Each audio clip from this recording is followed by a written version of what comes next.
Good afternoon সবাইকে। আমি এখন কাজের থেকে বাসায় যাচ্ছি। এই যে দেখেন ওয়েদার ক্লাউডি, মেঘলা, বৃষ্টি হইছে। আর এখন তাও খারাপ না, বাট বিকালের দিকে নাকি স্নো পড়বে। তো দেখা যাক কি হয়। মনে হচ্ছে দেখতে যে ঠান্ডা অনেক, আসলে ঠান্ডা না, কিন্তু বিকালের দিকে বৃষ্টি হবে। আর নেক্সট ফিউ ডেজ বৃষ্টি হবে, স্নো পড়বে, এরকম আর কি।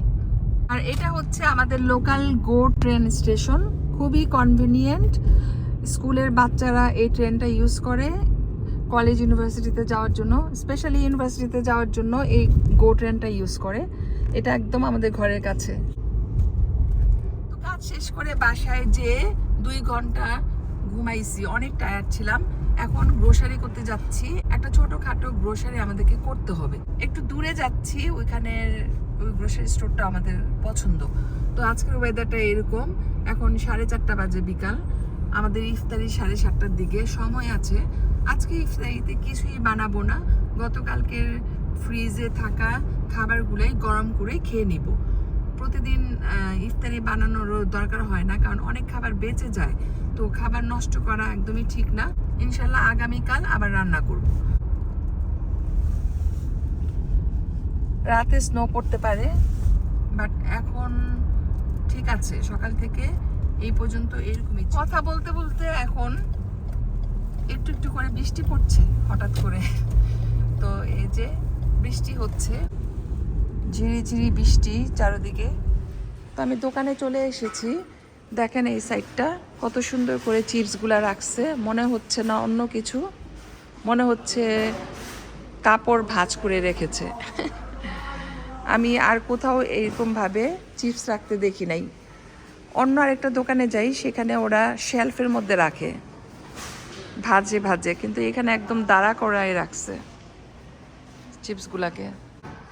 তো খুবই সুন্দরভাবে চিপসগুলা রেখেছে, দেখতে সুন্দর লাগছে। তো এখন আমি মিট সেকশনে যাচ্ছি। এই যে দেখেন আল মারুয়া সানরাইজ মিটস, হালাল 100%। ঈদের জন্য আমার বিফ কিনতে হবে, কয়েক কেজি বিফ নিব, 100% হালাল মিট। তো এখানে আমি মিটের সেকশনে চলে আসছি, দেখি কোনটা নিব।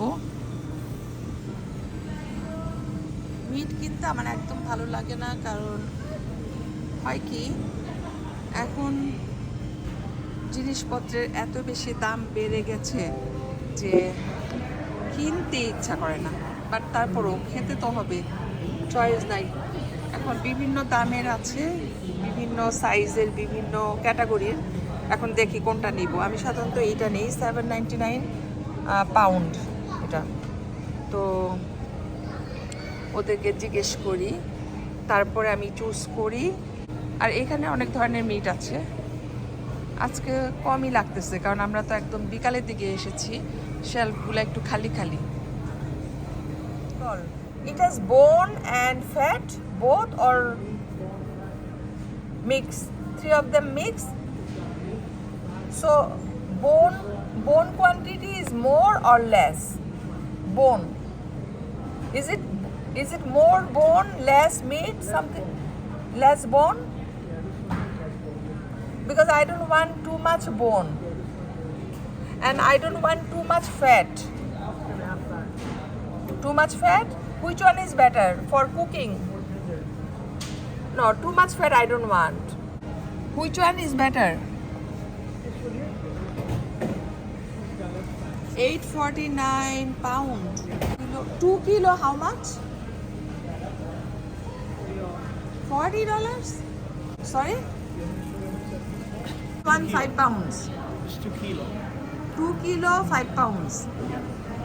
Is it possible to give me 1.5 kilo? No. No? You sell the whole piece like that.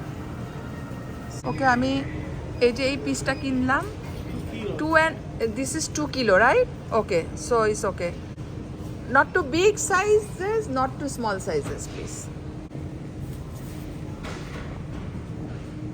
আর এখানে চিকেন টিকেন অনেক আছে, দেখতে এত সুন্দর লাগতেছে না, নিব না, বাসায় চিকেন আছে। তো এই মিট কাটতে 5 মিনিটের মতো লাগবে। আমি দাঁড়াই থাকি, আগে মিটটা নেই, তারপর অন্য গ্রোসারিগুলো করব। তো আমি এই যে এই মিটটা নিয়েছি, ভিল শোল্ডার আর্ম। সো এখানে মাংসের পরিমাণ বেশি, হাড্ডি আর চর্বি কম। $8.49 পাউন্ড। তো এখন আমরা বাজার থেকে আসলাম, টুকটাক গ্রোসারি করেছি, মানে মিনি গ্রোসারি যেটাকে বলে। তো ঝটপট করে দুধ নিলাম, একটা ইয়োগর্ট নিছি, এখানে হচ্ছে ফ্রোজেন পিৎজা, এই পিৎজাটা হাজব্যান্ড খাবে আজকে। তারপরে ডিম নিলাম 1 প্যাকেট, খেজুর, এখানে হচ্ছে 1 প্যাকেট ক্র্যাকার্স, এটা খুবই ভালো, মজা লাগে খেতে, সুইট অ্যান্ড সল্টি। এটা হচ্ছে জিরা, আর এটা হচ্ছে সেই গোল্ড, মানে গরুর মাংস। 2 কেজি গরুর মাংসের দাম পড়েছে $40। চয়েস নাই, সামনে ঈদ, তাই নিয়ে আসলাম। এই হচ্ছে আজকে আমাদের মিনি গ্রোসারি। তো আজকে আমি ইফতারি বানাবার কোনো ঝামেলায় যাই নেই। গতকালকের থেকে যে খাবারগুলো আছে সেগুলাই গরম করে ইনশাল্লাহ আমাদের ইফতারি হয়ে যাবে। তো এই বাজারগুলো আমি এখন গুছায় রাখবো, শুধু এই ফ্রোজেন পিৎজাটা বাইরে রাখবো, আর বাকি সব জিনিস আমি গুছায় রাখবো। সামটাইমস এরকম ভালো লাগে, প্রতিদিন রান্না বান্না করতে কিন্তু একদমই ভালো লাগে না। তো এখন আমি এগুলা গুছাই। এই যে দেখেন ফ্রিজটা ভর্তি খাবার, এই যে কন্টেনারে, সো এইগুলা দিয়ে আজকে আমাদের ইফতারি হয়ে যাবে। এখন আমি এই খাবারগুলা গুছিয়ে রাখি। ফ্রিজে দেখেন একদম জায়গা হচ্ছে না, আমার আসলে আরেকটা ফ্রিজ দরকার। এখানে কিছু ডিম আছে, আর একটা ডিম নিয়ে এসেছি, এখন জানি না এই ডিমটা কোথায় রাখবো, গুছায় রাখতে হবে। তো আমি কাজটা করি, পরে আবার দেখা হচ্ছে। তো এখানে 2 কেজি গরুর মাংস আছে, আমি প্যাকেটের থেকে খুলে ফেলেছি, কারণ এটাকে আমি 2 ভাগ করব, 1 কেজি, তারপরে ফ্রিজে রেখে দিব, ইনশাল্লাহ ঈদের দিন রান্না করব। মাশাআল্লাহ, আমার ছোট ছেলে অনেক সুন্দর করে চকলেট চিপস কুকিজ বানাইছে, ও খুব সুন্দর করে রান্না করতে পারে। আমি তো ওয়েট করতে পারতেছি না এটা খাওয়ার জন্য। ইফতারির পরে ইনশাল্লাহ কফি দিয়ে খাবো। I am so proud of him. তো আজকে 27 রোজার ইফতারিতে আমাদের কি কি থাকছে একটু শেয়ার করি। যদিও রান্না বান্না কিচ্ছু করি নাই, তারপরও আলহামদুলিল্লাহ, রিজিকের মালিক আল্লাহ, খাবারের বরকত হয়েছে।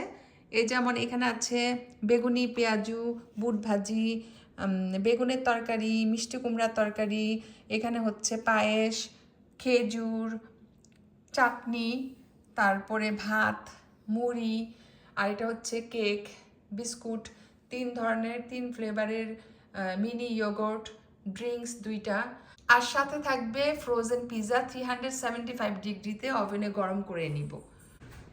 আর ওভেনে ফ্রোজেন পিৎজা 375 ডিগ্রিতে হচ্ছে, বেশি সময় লাগবে না, অলরেডি হয়ে গিয়েছে, আর 5 মিনিট পরে আমি এটা বের করে ফেলবো। ইফতারির এই আইটেমগুলোর পাশাপাশি পিৎজা থাকবে। তো এই যে মাশাআল্লাহ পিৎজাটা বের করছি ওভেন থেকে, এটা হচ্ছে পিৎজার ফাইনাল লুক। তো এই ছিল আজকে আমাদের 27 রোজার ইফতারির আয়োজন। কেমন লেগেছে জানাবেন। কফি থাকবে সাথে, কফি ছাড়া তো আমাদের চলেই না। ইনশাল্লাহ ইফতারির পর আমরা কফিটা এনজয় করব। সবাই ভালো থাকবেন, আমাদের জন্য দোয়া করবেন। আল্লাহ হাফেজ।